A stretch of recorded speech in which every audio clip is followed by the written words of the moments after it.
hard work. Oh, hell. I know, right? I wish Hypel were here too. Just check out his cleaning skills in this episode of Elmo. Ryan Kaji's parents didn't just drop the ball, they set it ablaze, served it up as dessert, and demanded seconds. Sheehan and Luan Kaji, the masterminds behind Ryan's World, took their toddler and turned him into a walking ATM, and now their empire is collapsing faster than a sandcastle in a storm. Finally, the reckoning is here. Let me break it down. Back in 2015, they saw their 3-year-old opening toy boxes and thought, this is peak entertainment. Fast forward, and Ryan is now the highest paid YouTuber on earth, pulling in over $20 million a year. Not bad for a kid who struggles to tie his own shoes, right? But while Ryan was busy raking it in, his parents were busy climbing the ladder of exploitation.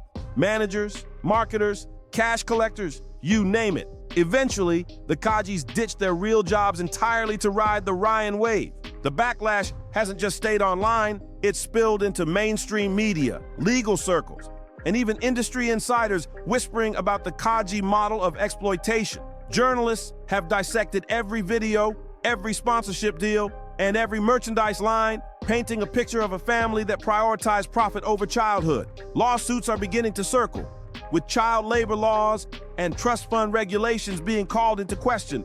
And the pressure isn't just financial, it's reputational. Social media is relentless, with former fans, parents, and critics all chiming in, analyzing every awkward smile, every forced reaction, every staged unboxing. Influencers who once looked up to Ryan's World are now warning other parents about the dangers of pushing children into internet stardom. What got us out of Dark Titan's lair? You need us. She has a point.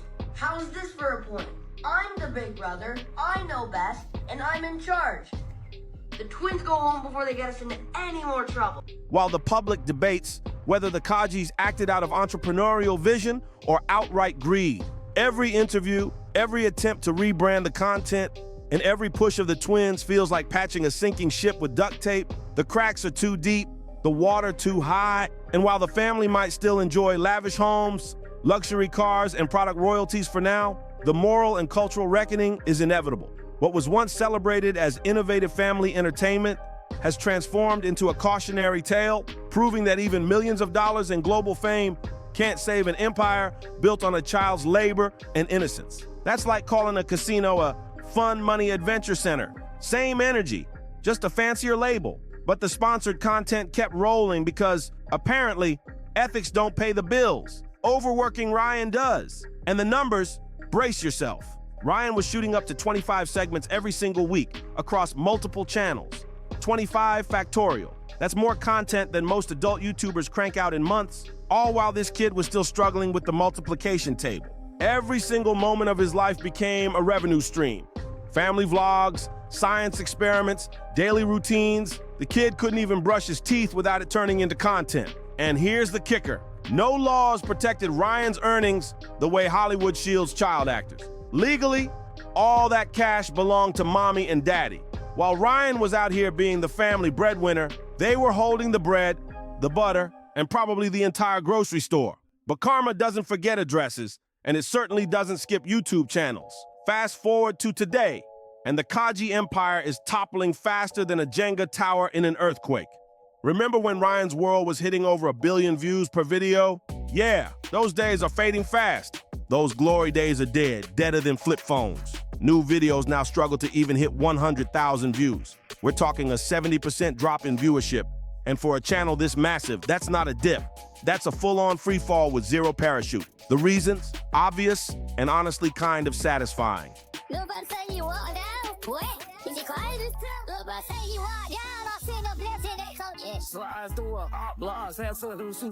Ryan grew up, and so did his audience. The 5-year-olds who once worshipped him are now preteens, rolling their eyes at the same content his parents are forcing him to make.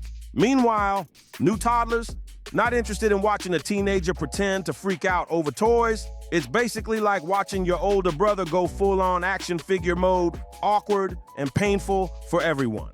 But hold on, it gets uglier. After the copper crackdown, YouTube changed its algorithm, and suddenly, kid-centric channels weren't getting the VIP treatment anymore. The result? Luan Kaji herself admitted they lost 70% of their income practically overnight. 70%. That's not a pay cut, that's financial amputation. And just when you thought Ryan's parents couldn't dig a deeper hole, they dropped a movie called Ryan's World, Titan Universe Adventure. Sounds epic, right? Yeah, no.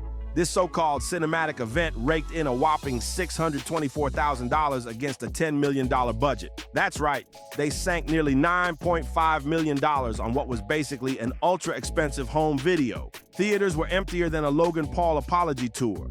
And by the third weekend, random indie films nobody had even heard of were outgrossing Ryan's Hollywood debut. The flop was so loud, you could hear the echo bouncing off empty screens. Honestly, it's poetic justice.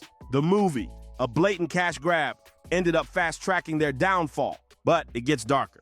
As Ryan started showing signs of burnout, tired, reluctant, speaking in flat monotones like he'd rather be literally anywhere else, his parents made a move that would make even the greediest stage parents blush. They began pushing his younger twin sisters, Emma and Kate, into the spotlight. The girls, just 7 years old, now have their own animated series and are being shoved front and center in family content, seemingly picking up the torch from a brother who's clearly over it. It's like watching someone finish draining one money well and immediately start digging another. The internet's reaction? Pure disgust. Comments like, Ryan made his parents $34 million, and now they're exploiting his baby sisters, flooded every corner of social media. Public opinion flipped fast, and honestly, it's well-deserved. People are finally seeing the Kajis for what they always were. Two adults who monetized their children's innocence and called it family content. The fact that multiple states rushed to pass kid-focused laws requiring parents to set aside earnings? That's society straight up admitting the Kaji model was exploitation from day one. Even recent interviews make it clear. When Ryan appeared on a podcast, everyone noticed how stiff and uncomfortable he looked. What do you want to be when you grow up? When I grow up, I want to be like an animator. I think it's really fun to do because like the drawing and then like at the end you get to see the whole thing and see what you've like worked on the whole time. And like sometimes I can see like the drafts first and then after I can see like the full thing. And it's really cool to see how it changes over time. Yeah, you were in the front. Like, Ryan, are you going to keep making YouTube videos, given your interest to be an animator and maybe go behind the camera, like as you get older? I think I will keep going for a while. Barely speaking a word, while his parents dominated the conversation like seasoned pros in a corporate boardroom. Comments are pouring in, predicting a future Netflix documentary about how Ryan's parents literally robbed him blind.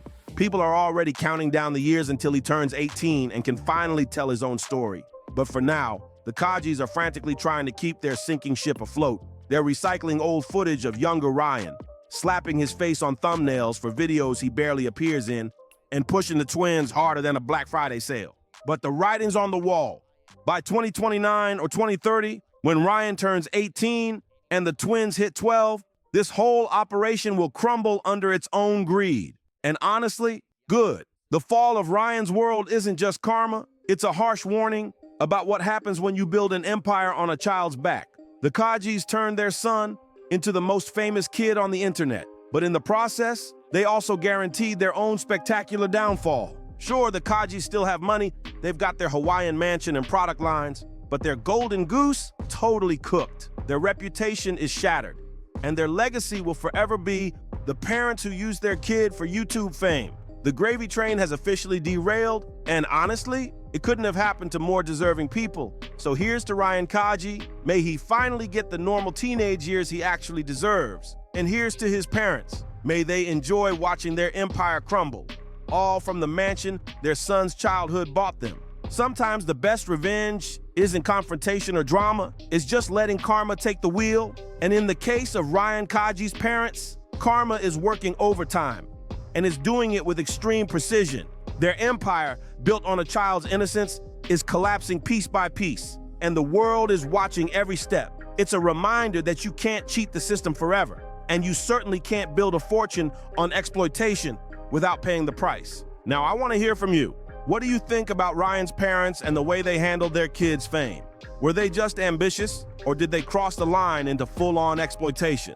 Drop your thoughts in the comments. I want to know what you really think because this story is far from over, and your opinions matter. What makes this saga even more striking is how the entire rise and fall of the Kaji Empire exposes the darker side of influencer culture. Millions of parents watch, inspired by the idea of turning their children into internet sensations, not realizing the emotional and psychological toll it takes. Ryan's story isn't just about lost viewership or failed movies. It's a cautionary tale about childhood stripped of normalcy, about innocence turned into currency. Every viral video, every sponsored unboxing, every cheerful reaction was meticulously calculated to maximize profit. And behind that camera lens, a little boy's genuine joy was often replaced by exhaustion and obligation. The twins stepping into the spotlight adds another layer of tension, showing how cycles of exploitation can repeat and highlighting just how easily fame can overshadow childhood. Social media rewards attention,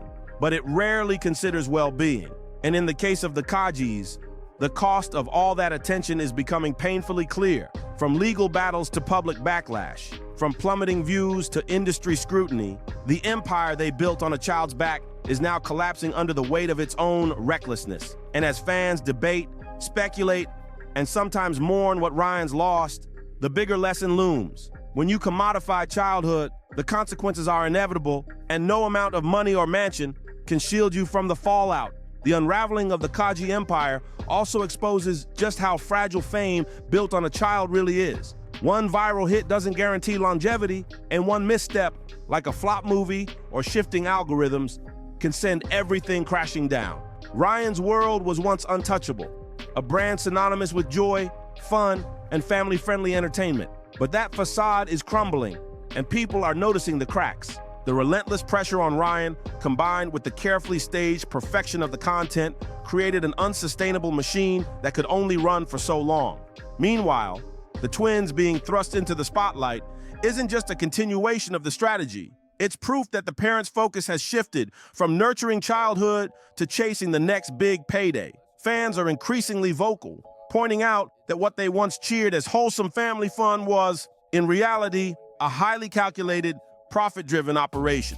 Merchandise lines that once flew off shelves now struggle, sponsorships are harder to land, and every move the family makes is met with scrutiny. The story of the Kajis serves as a stark reminder that online fame isn't just fleeting. It's a double-edged sword, where the people who benefit the most financially may end up paying the highest emotional cost. As Ryan grows, as the twins step up, and as public scrutiny intensifies, the question becomes inevitable. How much longer can an empire built on a child's life truly survive? If you enjoyed this breakdown, make sure to hit that like button to show some love, share this video with friends who are fascinated by celebrity scandals, and don't forget to subscribe and turn on notifications so you never miss a deep dive into the wildest stories from the world of fame, fortune, and internet chaos. Trust me, you don't want to be the one who misses the next scandal that's about to break. Stay tuned, because the drama is just getting started.